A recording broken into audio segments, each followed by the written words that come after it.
Do you think, do children instinctively realise that there's favouritism going on? Do they realise if they're the favourite, or do they realise, probably even more harshly, do they realise if they're not the favourite? And what is the effect of that if they do? Yeah, look, the kids tell us actually that favouritism plays out particularly around discipline and standards of behaviour. That the eldest one can, the standard's high for the eldest one, so when the youngest one comes through, or even the second one, the standards drop. So that's one time they tell us when favouritism really occurs. But I think also that kids are really good at getting what they want from parents. They're very much actually, they have favourites themselves, so kids will often have a favourite parent. Yeah. And so they fairly much know what they can get away with dad, or what dad will give me, or what mum will give me, and they'll play to that. Or which child in the family they'll give it to, you know. I noticed the other day, you know, my big girl's saying to Ziggy, go on, you ask mum for it, she'll give it to you. That's the family spokesperson, so they'll push that one forward, that's right.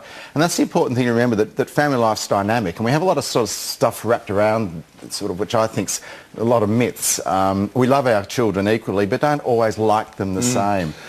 What do you mean by that? Well, we have this notion that that family life's an even playing field, and it's not. Families aren't an even playing field. Some kids will get more out of a parent than another child. Some kids, just through their temperament, will actually be able to get closer and able to snuggle up and able to worm their way around as well. So while we do want to love them equally, we actually treat them differently, and we shouldn't feel guilty about that.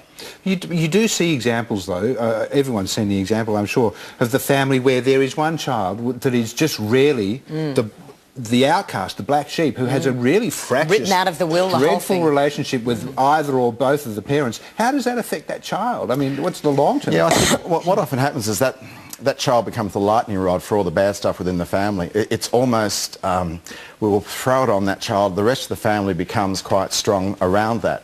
What's the outcome for that child? Sometimes the kids carry that stuff through life. Sometimes the relationships with the others in the family aren't strong.